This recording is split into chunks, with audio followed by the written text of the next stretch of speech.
I welcome you all to the 95th Annual General Meeting and the Annual Convention of Ficci. Let me start the Ficci Annual Convention by reading out the message we have received from Honorable Prime Minister of India, Shri Narendra Modi ji. Here is the message of Honorable Prime Minister. It is heartening to learn about the 95th Annual General Meeting of Ficci and the release of India's Century Study Report on the occasion.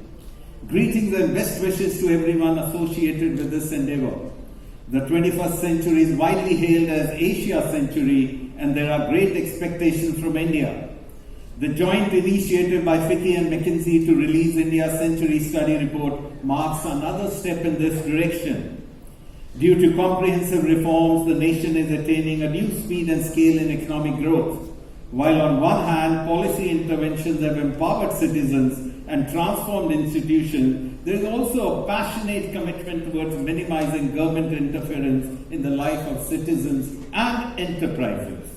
Towards attaining this goal, we have implemented a series of initiatives, repealing outdated laws and needless compliances to enhance ease of living as well as ease of doing business. Today, the world looks towards India with trust and confidence to provide solutions to global challenges.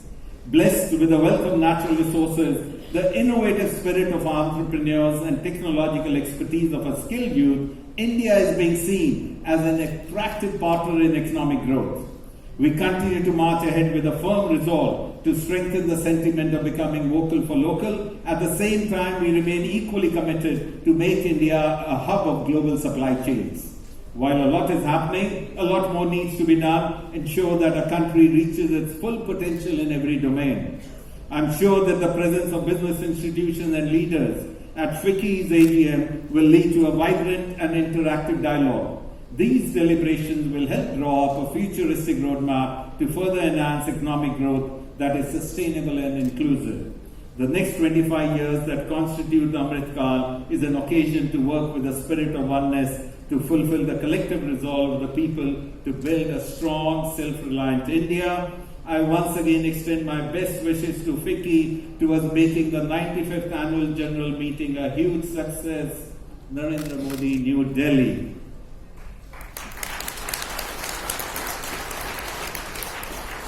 It is my absolute privilege to welcome Honorable Finance Minister to Annual Convention. Madam Minister, thank you for taking out time and being with us, more so considering that the Parliament session is on and all the work that must be underway for the forthcoming Union budget. We are grateful to you, Madam Minister, for successfully steering the economy despite the arduous challenges of the last few years. You have set in motion reforms that have strengthened the sinews of the economy while taking full care of the weaker sections of society. It's a pragmatic approach to policy making with focus on the immediate needs while also looking into the future. When I took over the reins of Ficci last year, the world was still grappling with the recurrence of new COVID variants that had put economic recovery at a huge risk. And while the COVID cloud started receding, the Ukraine-Russia conflict hit the world. The repercussions of all this have been felt across the globe, leading to supply chain distortion, shortages of commodities, price levels skyrocketing to records high, and the level of synchronicity witnessed in inflation and the subsequent monetary policy actions across the world have been unprecedented. The global economic environment remains very challenging, with muted growth across most major economies. India has not been immune to the global challenges, yet India has remained a bright spot, a shining star in this global scenario. India is today the fastest growing major economy in the world and is on the cusp of becoming the third largest economy. The transformational policy and reform measures taken by the government have helped strengthen foundation for India's long-term growth.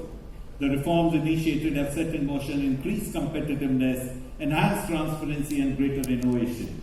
The focus on Atmanirbhar Bharat has provided a renewed thrust on domestic manufacturing, encouraging Indian industry to strive towards becoming global leaders. We are moving in the right direction and meticulously working towards the vision of creating a new India. An India with a plethora of opportunities, new emerging sectors, and immense growth potential. Today we have a large startup ecosystem. We have been able to accomplish a unique success story through the unified payment interface, which is being lauded across the world, and we understand many countries would like to adopt it. And India, perhaps, is the only G20 country today which is well on track to achieve its climate commitments. These accomplishments give us confidence and courage. As a proud citizen of this country, I have no doubt in our potential and ability to change the future of our country. Madam Minister, we at Ficci have thus embarked on a unique and special initiative called India Century. Over the course of last 6 months, we've been working with Ficci sectorial committees and industry leaders across more than 200 organizations, together with the partners McKinsey and Company, to establish a roadmap for India for the next 25 years. The collaborative effort has helped us identify some key actions, unlocks and enablers that will help India achieve the vision of becoming a high-income economy by 2047. Madam Minister, I would like to share that this is not just a policy advocacy exercise. Right from the very beginning, the focus of this project has been to identify ways and means through which India Inc. could contribute towards sustainable and inclusive growth. I firmly believe that industry's own growth and profits are intertwined with the people and planet approach. India is uniquely poised to build on its endowments and achieve broad-based prosperity. We envisage that by growing at 7.7% annually over the next 25 years, India can become a 1,500 lakh crore economy, have 60 crore jobs, increase per capita income sixfold to 1 million rupees, and alleviate poverty in its entirety. India's journey of becoming a developed nation can be hastened if we focus on technology-led innovations and work towards becoming a hub of innovation. This year, as part of the India Century initiative, we have also developed an innovation quotient to help Indian companies assess their innovation strength and capabilities in line with global practices.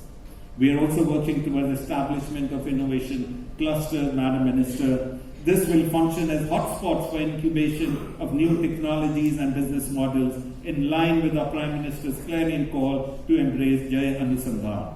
The first cluster under consideration is in the domain of renewable energy, and in the next phase, we plan to cover smart mobility cluster and water adequacy cluster. These clusters will be set up as an ecosystem of multiple stakeholders: government, industry, startups, academia, and investors. I am confident that such innovation clusters will play an important role in driving innovation-led growth of the country. In closing, I would like to reiterate Ficci's commitment to be government's growth partner. India's current G20 presidency is a great opportunity to strengthen India's influence in the world. Over the next 25 years, we have a critical task of regaining India's glory. I am confident that if we all work together, we will achieve this golden vision much before India's century. Thank you and Jai Hind.